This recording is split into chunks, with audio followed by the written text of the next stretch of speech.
welcome to part 5 of my family home build series. This is the Patterson family's home. If you haven't seen parts 1 through 4, I will make sure to link them down below, or you can find them in my profile. But basically, today we're working on the upstairs bedrooms, and I start off with the teen girl's bedroom, which I absolutely adore. I love the way that this turned out, and I feel major envy toward it because it's exactly what I would have liked to have had when I was a teenager. As I go through it, I think about all of the things that I would have wanted, or how I would have liked my space to be, because I was kind of an artsy kid in high school, so I definitely took a lot of my personality into this part of the build. I love this partition section, how it kind of separates her living space from her workspace. You'll see how that turns out in just a moment, but I think it's really cool. And because she's kind of a gothier kind of personality, she likes a lot of dark colors, but I feel like she also likes some bright things as well. She's happy, but she's moody, so she's definitely reflected very well in this room, I think. Right here, I'm just making her a little artist station. I think that this is so cute. I'm looking for clutter to give her a still life to draw or paint or whatever, and it just looks really cool. I would have loved this, absolutely. At first, I was thinking about doing like black walls, and as cool as that would have been, I feel like her mom would have asked her to meet her in the middle and do a gray wall instead, so I feel like she compromised and did dark gray instead, and I think it really turned out cool given the dark furniture and everything, so I think it worked out in the end. I definitely struggled with the aesthetic as far as the kind of furniture I wanted her to have. I ended up I think I stick with these two pieces, but I started out thinking, well, what if she wants to be really regal and fancy or whatever? Are these going to be enough for that? But I think in the end, she's still a teenage girl, and she still has just some more to her personality than just being like this cool person. I don't know if that makes sense, but I wanted her to have a little bit of a childish vibe, not childish, but like youthful vibe, and I wanted that to be reflected through this room. Like, yeah, she watches cool movies or whatever, but she also, collects teddy bears, maybe, I don't know. I want her to have the kind of personality that really loves her friends, or I want her to be reflected really well in this room, in this space.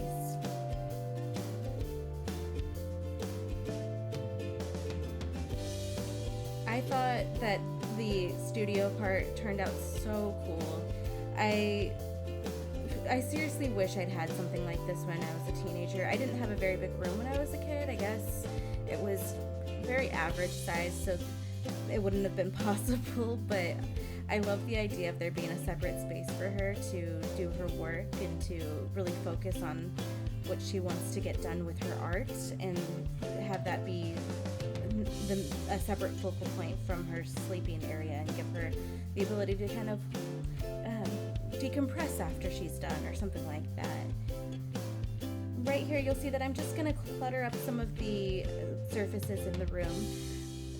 As a teen girl sim, I felt like she would have some of the typical items, and that includes like nail polish and perfume and things like that, so I definitely wanted to place stuff like that there, but I didn't want it to be overly done or anything like that. I wanted it to seem a little bit messy because I feel like that's pretty normal, but I didn't want it to be too crazy. Oh, and I love those canvases that I just placed in the art studio area. I felt like that's totally something I would have done. I did a lot of repurposing of canvases when I was in school, where I would take other people's, or not other people's, but like other paintings I had done and gesso over them and do my work on top of that, and I feel like that's what you do when you're a teenager. You can't necessarily afford brand new canvases, so I thought that's kind of a cool idea for her little art studio space. Alright, so this room is pretty much coming together. It's just a couple of wall pieces and things that I go back to here and there, but now I'm gonna move on to the little brother's room. His room was really easy for me. First of all, the space doesn't really warrant a lot of activity. The only part that was really difficult was the walls, and I'll get to that in a couple minutes, but basically I just wanted his to feel really bright and happy because he's bright and happy, and I wanted the colors to be complementary and it to feel kind of like a space where a little kid could have a lot of fun. So it might seem a little cramped.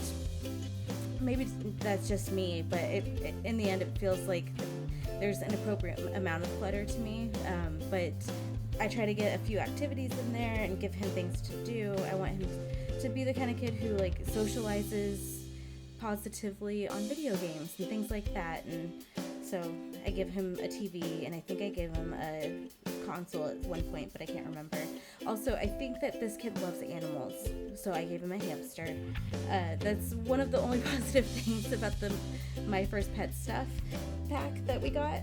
Those hamsters are pretty cute, and they're kind of fun to watch the information, like when it says that they've gone to space or something like that. I find that pretty entertaining.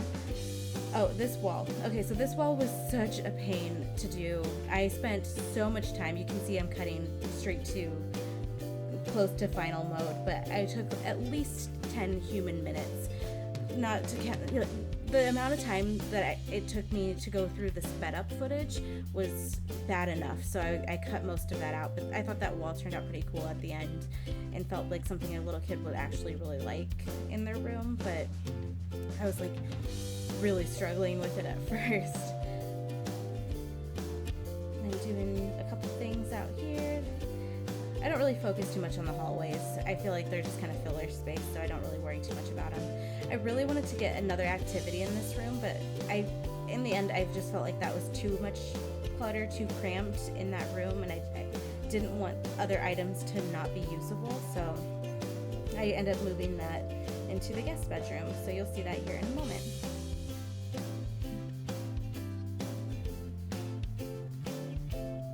And again, I guess this isn't technically a guest bedroom. It's a nursery / office. So it's their transition room, the one that they were using as an office until they found out they were having a baby.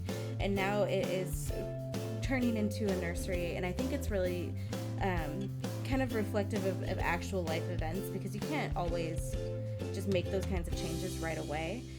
So I feel like the family left some items up here because they don't have space for some of these things up or in the main living room downstairs or anything like that, but they wanted to keep them because like a computer is necessary for the kids to, maybe not the kids, but the parents to do like research on or whatever, who knows. I just wanted to make sure that those things were included, and it felt normal to me that they wouldn't have it as a fully functional nursery yet. Especially since this baby was a surprise.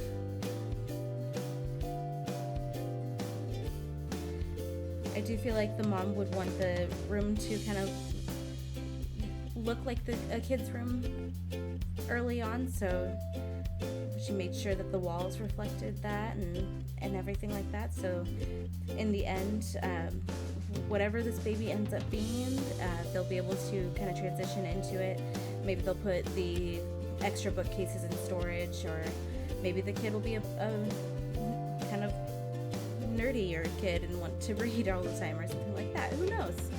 It's up for grabs. Basically, it's up to you if you play this house and this family to make it what you want in the future.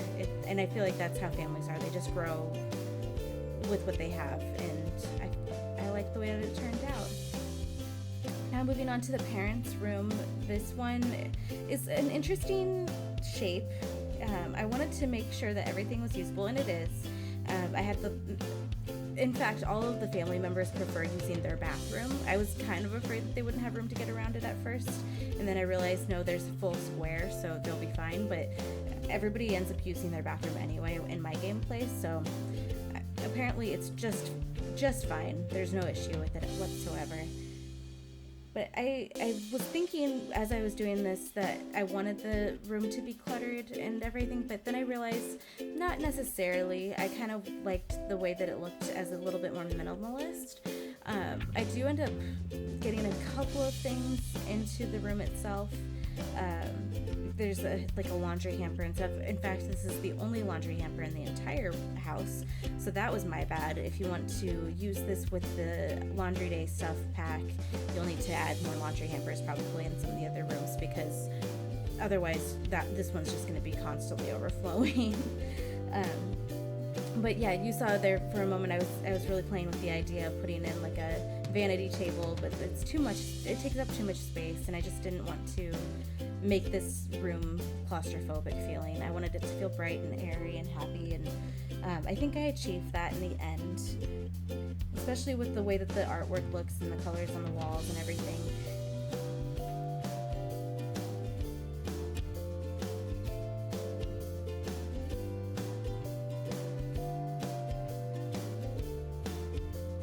I love that base game painting that they just added in one of the recent updates.